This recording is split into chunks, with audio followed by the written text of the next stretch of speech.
What does a $5 workday, a bomber every hour, the most famous flop in car history, and America's best-selling truck all have in common? One name, Ford. And the real story is wilder than the brochure. Before Ford, owning a car was like owning a yacht. Rare, expensive, fussy. Roads were muddy, parts broke, and the whole thing felt like a hobby for the rich. Henry Ford had a different vision. Simple, sturdy machines for ordinary people. Built so efficiently that price wouldn't be a brick wall. In 1903, he opened shop in Detroit. 5 years later, the Model T arrived. The car was basic, but that was the point. It started in all kinds of weather, survived bad roads, and could be fixed with a few tools and a little patience. The real breakthrough wasn't a part, it was a process. In 1913, at Ford's Highland Park plant, the moving assembly line turned a day's work into minutes. Instead of workers building a car in one spot, the car came to them, station to station, job to job. Build time collapsed, output exploded, and for the first time, a car looked less like a luxury and more like a household item, waiting its turn on the belt. There was a catch. That kind of work is grueling, monotonous. People quit in droves. So in 1914, Ford did something shocking. He raised pay to $5 a day and shortened shifts. Critics called it reckless. Workers called it life-changing. Suddenly, the people who built the cars could afford to buy them. That wasn't just benevolence, it was strategy. Stability in the factory created stability in demand, and the Model T spread like a paved road across America. For nearly 2 decades, the T was everywhere. On city streets, farm fields, and dirt tracks. It was a family car, a work truck, and a mechanical mule rolled into one. But success has a way of turning into a lullaby. Competitors began adding polish, more comfort, fresher styling, and Ford kept singing the old song. By the 1920s, the company realized it had clung to the past too long. In 1927, Ford did something almost unthinkable. It turned off the Model T's lights and retooled the factories. The comeback was the Model A hard reset that proved Ford could pivot, even if it had to slam on the brakes to do it. The 1930s showed another side of the company. Control. Ford was late to embrace unions, and the clash became national news in 1937, when organizers tried to pass out leaflets on a public overpass at the Rouge plant. Ford's security men met them there. Cameras clicked, fists flew, and the photos shocked the country. The company would hold out a little longer, but by 1941, it had signed a contract with the United Auto Workers. The lesson was painful and public. Factories make cars, but people make factories run. Then the world changed overnight. With the United States drawn into World War II, Ford put civilian cars on pause and retooled for war. The Willow Run plant in Michigan became a legend in its own right, producing B-24 Liberator bombers at a rhythm that sounded like a dare. Roughly 1 an hour at peak. The so-called arsenal of democracy wasn't just a slogan. It was the same mass production muscle that had put families behind the wheel, now turning out wings, fuselages, and the promise of victory. When peace returned, America wanted speed, style, and optimism. Ford swung for the fences, and sometimes missed the ball entirely. The Edsel, launched with a drum roll in 1957, was supposed to be a new star brand. Instead, it became a cultural punchline, an expensive reminder that good marketing can't will a car into a place the market doesn't have anymore. But the very next act flipped the script. On April 17, 1964, at the New York World's Fair, Ford unveiled the Mustang. Long hood, short deck, a price the average buyer could dream about, and a look that made people feel something. It sold like lightning in a bottle. Ford wasn't just selling transportation, it was selling identity. A car you could point at and say, "That's me." Not every headline in the decades that followed aged well. In the 1970s, the Pinto drew national attention over fuel tank fires.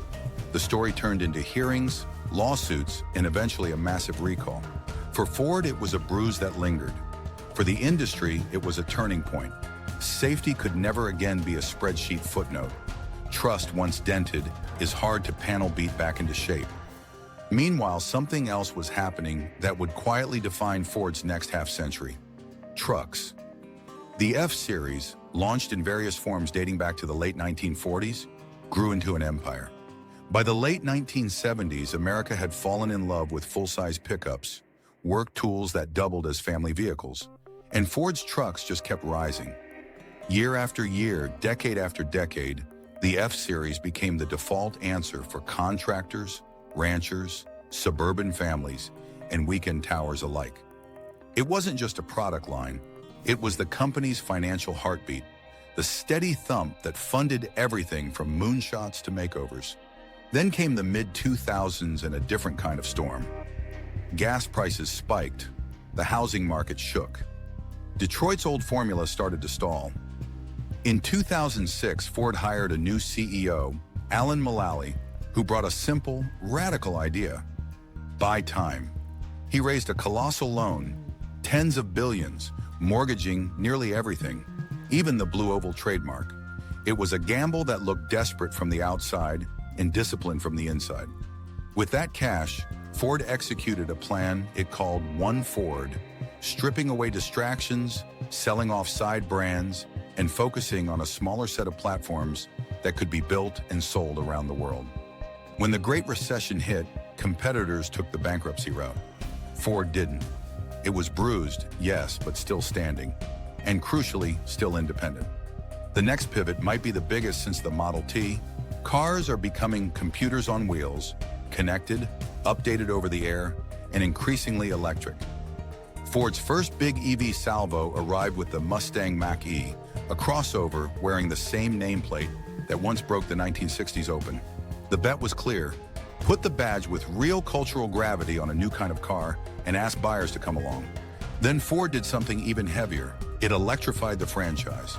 The F-150 Lightning took America's best-selling truck and gave it a charging port. Suddenly, the thing many thought would never go electric did. But making electric vehicles isn't as simple as swapping engines for motors. It's a wholesale rewrite. Supply chains, factories, software, charging networks, and the skills people need to build and service everything. Ford reorganized itself around that reality, splitting the business into three groups. One focused on EVs and software, one on gasoline and hybrids, and one on commercial vehicles and services. The message was blunt. The old and the new have to move at different speeds, but they still have to share the same logo. There was another shrewd move: charging. One of the biggest fears for new EV buyers isn't the range, it's the plug. Ford cut through the noise by partnering to give its drivers access, via adapters at first, in new ports later, to a vast network of fast chargers built by a rival. That decision didn't just make life easier for Ford owners, it helped nudge the whole industry toward a common standard. Meanwhile, the company broke ground on massive battery and EV hubs in the American South, a modern echo of the Rouge. Vertical integration scaled for an age of cells, packs, and software instead of carburetors and crankshafts.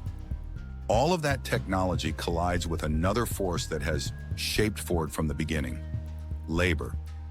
In 2023, a high-profile strike put the spotlight on wages, benefits, and the pace of transition to electric. Ford was the first of the Detroit Three to hammer out a deal. The details mattered: pay increases, protections, a nod to the reality that new factories and new skills can't leave old workers behind. The subtext was clear: the future of cars is intertwined with the future of the people who build them.